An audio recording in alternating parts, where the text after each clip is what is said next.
Bismillahirrahmanirrahim. Alhamdulillahirabbil alamin. Wassalatu wassalamu ala sayyidil mursalin wa ala alihi wa ashabihi ajma'in. Sahabat-sahabat yang melakukan Allah. Tadi kita terputus, mohon maaf karena ada gangguan jaringan. Kita lanjutkan kajian kita membacakan hadis tentang akhir zaman yang diriwayatkan oleh Imam Al-Bukhari.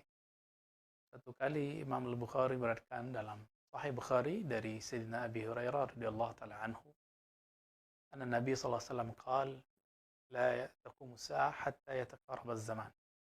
Tidak terjadi kiamat. Nah, ini versi Tirmizi ya. Sedangkan versi Imam Bukhari hanya dikatakan yataqarrabuz zaman. Tidak terjadi kiamat sampai waktu terasa dekat. Dalam riwayat Imam Tirmizi diperjelas, ditafsil, as-sanah kasyahr, asy-syahru kal-usbu' wal-usbu' kal-yawm. Setahun terasa sebulan, sebulan terasa seminggu, seminggu terasa sehari, bahkan sehari terasa seperti percikan api. Begitu ditafsil, dirinci oleh murid Imam Bukhari, yaitu Imamuna At-Tirmizi. Di riwayat Imam Bukhari ini cuma disebutkan yataqarabuz zaman. Dan betul teman-teman, bagi yang pernah hidup di zaman manual, di zaman dulu belum ada listrik, belum ada handphone seperti sekarang, belum ada gadget seperti ini, belum ada TV, belum ada YouTube, belum ada FB, belum ada IG. Orang-orang menjalani hidup itu terasa lama. Belum ada alat transportasi seperti secanggih hari ini.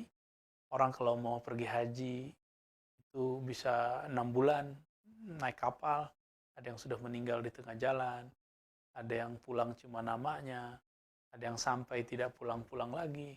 Begitulah, terasa lama. Tapi hari ini, kalaupun haji ada 40 hari. Dulu Pak Haji pulang-pulang menjadi alim, mengerti bahasa Arab, mengerti tafsir, mengerti hadis, punya sanad keilmuan. Tentu berbeda ketika hajinya instan, tidak seperti ulama-ulama terdahulu. Waktu cepat sekali berkembang, berjalan. Tahu-tahu kita sudah beruban, tahu-tahu kita sudah menikah, sudah punya anak. Maka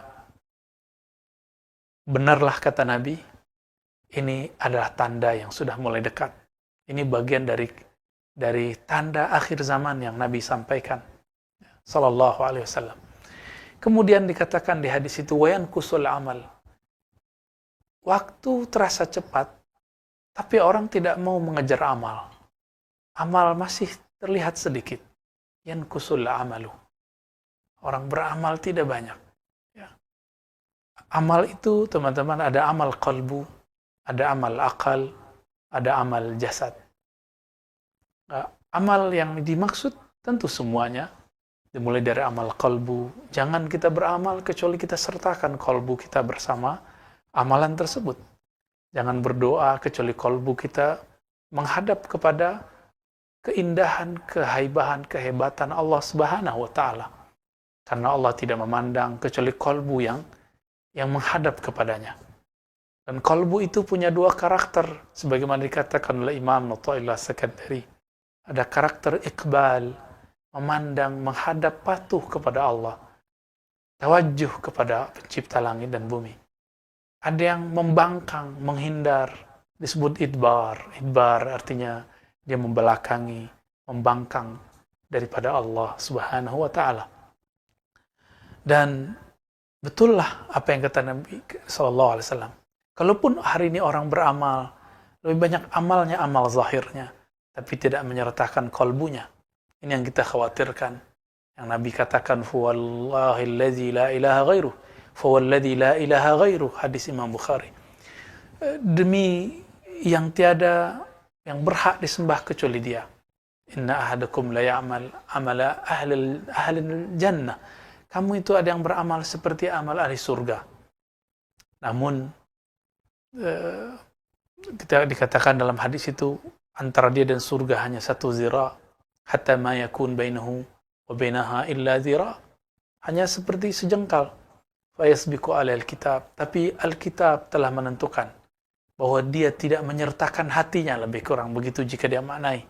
Sehingga ketika orang menua atau sakit parah, tubuhnya sakit, jiwanya kosong, maka kekosongan jiwa ini yang akan membuat buruk di akhirnya. Maka ini yang kita sebut su'ul khatimah. Lain dengan orang yang ketika ibadahnya sedikit, tapi dalam sedikit itu dia menyertakan dirinya, menyertakan kolbunya bersama Allah Subhanahu wa taala. Inilah yang dikatakan Nabi ketika ditanya, apakah amal paling mulia wahai Rasulullah? Rasulullah mengatakan al-imanu billah, yaitu amal hati, yakin percaya kepada Allah. Maka orang yang yakin kepada Allah, salat 2 rakaat salat sunnah, itu lebih utama daripada orang yang masih meragukan tentang kehebatan Allah, tentang keajaiban Allah, tentang kekuasaan Allah, walaupun dia salat 1000 rakaat bahkan 1000 tahun. Sahabat-sahabat yang dimuliakan Allah, lalu dikatakan di situ, wa yaksurul haraj. Banyaklah nanti haraj. Apa arti haraj? Sahabat pun bertanya. Ternyata haraj bukanlah bahasa Arab Mekah dan Madinah. Ternyata ini bahasa Arab orang Habasyah, Ethiopia. Jadi ternyata dari dulu Arab ini banyak ragamnya. Apa kata Nabi? Nabi menguasai banyak bahasa. Al-haraj yai al-qatal. Banyak kematian, pembunuhan. Qatal artinya kematian disebabkan karena pembunuhan. Teman-teman yang melakukan Allah, ketika kita membaca hadis ini, maka terbayang oleh kita bahwa di akhir zaman nanti, ketika waktu sudah cepat, amal sudah berkurang, ada satu yang akan terjadi di masa depan, yaitu banyak pembunuhan. Kita tidak tahu dan kita tidak mau mencocok logikan, karena ini sudah masalah global, bukan masalah cuma di negeri kita. Maka teman-teman, mari berpikir jernih, jangan berpikir konspiratif yang tidak sahih. Karena berpikir konspiratif itu ada teorinya, ada pendekatannya, ada mazhab dan alirannya, ada metodologinya, ada approach-nya, dan kita tidak sembarangan. Karena konspirasi ini jika tidak sahih, dia akan meracuni cara berpikir. Dan kami boleh mengatakan bahwa teori konspirasi jika kita ambil, ini akan berakibat kepada suuzon yang tidak bertempat. Maka hati-hati dengan konspirasi, harus bertanya kepada sang ahli. Konspirasi itu ada, tapi jangan asal ambil dari mana-mana. Sahabat-sahabat yang melakukan Allah, kita diajarkan untuk tidak mengikuti zon. Iyattabi'una illa zon. Tidaklah mereka mengikuti kecuali hanya zon. Apa arti zon? Asumsi-asumsi, opini-opini. Teman-teman, maka kepada para da'i, siapapun yang dengan hati yang paling dalam, hati yang paling jernih, dengan kerendahan hati juga, teman-teman para da'i, tolong jangan sampaikan suatu bahan pikiran yang masih bersifat opini. Karena opini cukup jadikan konsumsi pribadi atau jadikan obrolan internal kita. Jangan kemudian dikhutbahkan, diajarkan. Ingat, Nabi SAW mengatakan, di akhir zaman ketika ulama-ulama banyak meninggal, ittakhadhan nas ru'asa juhala. Orang-orang banyak mengambil pemimpin, figur-figur ulama-ulama yang juhala, yang mereka tidak mengerti ilmu, yang mereka mengikuti asumsi dan opini. Lalu dikatakan mereka dimintakan fatwa. Lalu fa'aftau, lalu mereka berfatwa. Fadallu wa adallu, mereka sesat dan menyesatkan orang. Kami minta ampun kepada Allah, memohon kepada Allah, semoga lisan ini tidak terjebak, tidak tergelincir ke arah sana. Dan kita berdoa juga semoga ulama-ulama kita, guru-guru kita, masyayikh kita, kiai-kiai kita dijaga oleh Allah Subhanahu wa taala agar tidak terjebak kepada asumsi dan opini. Teman-teman yang mulakan Allah, tadi di awal kita mengatakan bahwa Imam Bukhari menulis dalam kitabnya Sahih Bukhari, Kitabul Fitan, bab tentang fitnah akhir zaman. Imam Muslim juga demikian menulis dalam Sahih Muslim, Kitabul Fitan wa Asyaratis Sa'ah, bab tentang kekacauan huru-hara akhir zaman dan tanda-tanda kiamat. Hadis yang disampaikan tidak jauh berbeda. Berbedanya cuma dalam pengumpulan dan periwayatan beberapa hadis yang mungkin tidak banyak disebutkan di Bukhari, lalu kemudian diperdalam dalam hadis Imam Muslim. Ya. Teman-teman yang melakukan Allah, ini zaman bukan, jangan dibayangkan lagi ini adalah zaman yang sederhana, masa yang akan kembali seperti dahulu kembali. Tidak, ini sudah masalah global, ini bukan masalah Indonesia saja, ini bukan masalah negara tetangga saja, ini masalah semua negara. Maka Nabi mengatakan, isbiru hatta talqawni al-haut. Sabarlah kamu, bertahanlah kamu, sampai kamu bertemu aku nanti di haut, telaga Nabi sallallahu alaihi wasallam. Namun kita tidak mau sabar. Kita suka beropini, suka mengkritik yang tidak tepat. Kita mengkritik tapi isinya mencaci. Ketika mencaci, isinya kemudian menyudutkan. Dan seorang muslim tidak akan melakukan itu tentunya. Sibabul muslim fusuk. Mencaci sesama muslim adalah kefasikan. Wa qitaluhu kufrun. Wa qitaluhu kufrun, membunuhnya adalah sebuah kekufuran. Teman-teman dimakan Allah, sahabat dimakan Allah, akidah Ahlussunnah mengenai akhir zaman, tentang peristiwa akhir zaman, ini sudah digariskan dengan jelas di dalam rukun iman.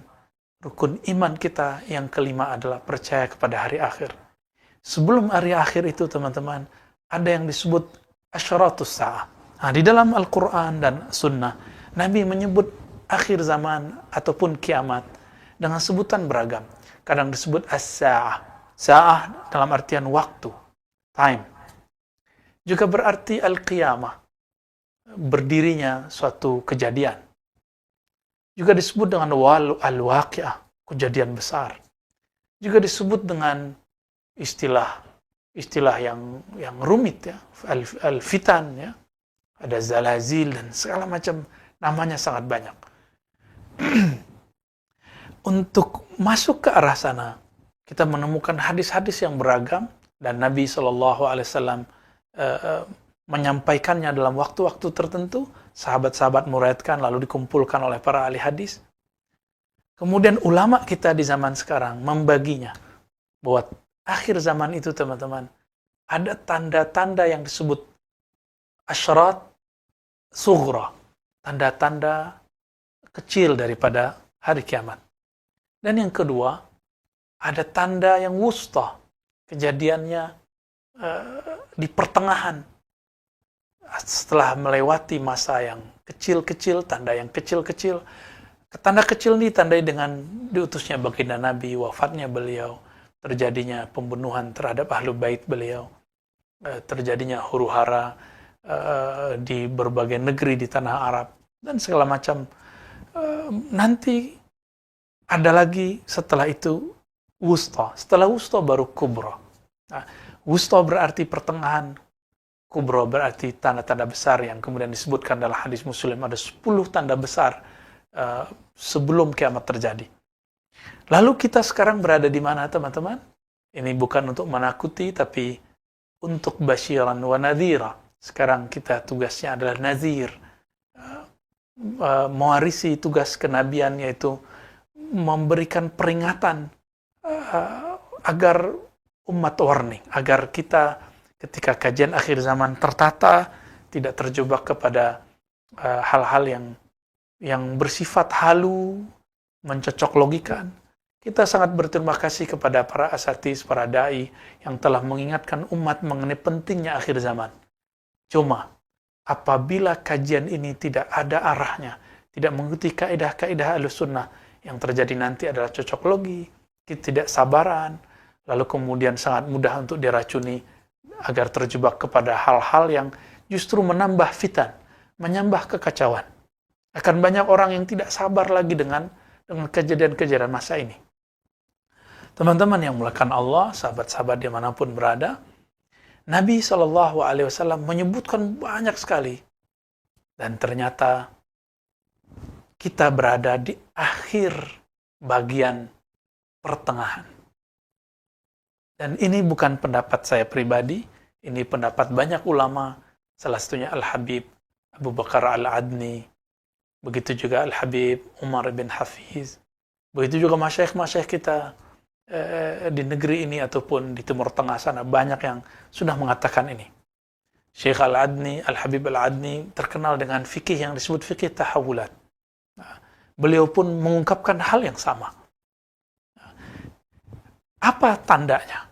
Tandanya adalah ada kejadian yang sifatnya global dan itu menggoncangkan dunia. Yang dalam hadis diabadikan dengan sebutan jawrah. Teman-teman, akhir daripada tanda-tanda yang pertengahan ini adalah awal dari kemunculnya fitnatud dajjal dan juga awal dari kemunculan dari hadiyul mahdi, hidayahnya mahdi. Maka kita tidak akan putus asa juga, kita ada harapan. Maka ketika ini terjadi, ini ada harapan. Apa kata Nabi SAW? Allah akan mengutus Al-Imam Al-Mahdi yang akan membawa keadilan setelah muliat al-ardu jawra, setelah bumi dipenuhi dengan kezaliman-kezaliman. Jawra itu lebih daripada zulma. Jawra ini barangkali bisa juga diartikan konspirasi global, atau apapun. Coba renungkan teman-teman dimakan Allah, kita tidak usah benci satu negara. Kita juga tidak usah kemudian menuduh satu negara. Coba lihat negara-negara yang dulu menyebut dirinya adik kuasa, paling maju. Ternyata mereka mempunyai hutang yang sangat banyak sekali. Dan mereka negara-negara termaju di dunia adalah negara paling banyak hutangnya di dunia. Meskipun mereka menghutangi negara-negara berkembang seperti kita. Tapi pertanyaannya, jika negara seperti Amerika, seperti China, seperti Inggris, seperti negara-negara yang lain, Jerman, Prancis, berhutang. Lalu, siapa yang menghutanginya? Siapa sumber semua ini? Ini pertanyaan besar kita. Berarti memang ada di luar gerakan negara-negara bagian yang kemudian mereka campur tangan di situ. Namun, lagi-lagi, karena teori konspirasi ini banyak zon dan wahamnya, banyak asumsinya, kita menghindari itu. Kita jalani aja, dan kita harus menemukan hadiyul mahdi. Jejak-jejak, tanda-tanda kemunculan hidayah nur Imam akhir zaman, Al-Imam Al-Mahdi. Yang di dalam hadis Nabi, terutama Imam Abu Daud meriwayatkannya sampai 9 riwayat, dan hadisnya dapat dikatakan saling menguatkan satu sama lainnya. Teman-teman yang melakukan Allah, apabila ini adalah masa jawrah, apa arti jawr? Kezaliman yang merata di muka bumi, maka kabar buruknya ini disebut fitnatud dajjal. Ini adalah awal dari kekacauan yang disebutkan oleh Dajjal. Apa arti Dajjal? Dajjal adalah sosok yang pembohong. Baiknya adalah buruk, buruknya adalah baik. Benarnya adalah dusta, dustanya adalah benar. Sehingga kita bingung mana yang benar, mana yang tidak benar. Kecuali Allah memberikan hidayah ke dalam kalbu, orangnya tidak akan terjebak kepada hoax. Namun teman-teman, ada sosok lain, yaitu kemunculan Al-Imam Al-Mahdi. Al-Mahdi artinya orang yang diberi hidayah, yang digaidan oleh Allah Subhanahu wa ta'ala. Jika fitnatud dajjal sudah mulai merajalela, memenuhi bumi, coba lihat hari ini teman-teman. Meskipun kita tidak mengikuti teori konspirasi global, tapi coba lihat apakah ada satu negara sekarang yang tidak terdampak oleh virus yang kita sebut COVID? Tentu tidak ada. Bolehlah kita katakan, silakan ahli ekonomi berbicara sisi ekonomi, ahli kesehatan berbicara kesehatan, ahli kimia berbicara versi kimia. Kenapa kami tidak boleh berbicara versi kami? Kita juga berbicara versi yang diriwayatkan oleh Nabi kita, Nabi Muhammad SAW. Dan ini bukan untuk diadu-adu, tapi ini untuk saling melengkapi. Karena ilmu pada dasarnya dari Allah Subhanahu wa taala, semuanya bersumber darinya, tinggal kita menemukan clue-clue kebenaran yang ada di dalamnya. Nah, kami menyebut bahwa inilah masa yang disebut dalam hadis Nabi, muliat al-ardu jawra. Ketika bumi, dunia ini diliputi oleh jaur, kezaliman global, kezaliman yang di sana ada ketidakpastian.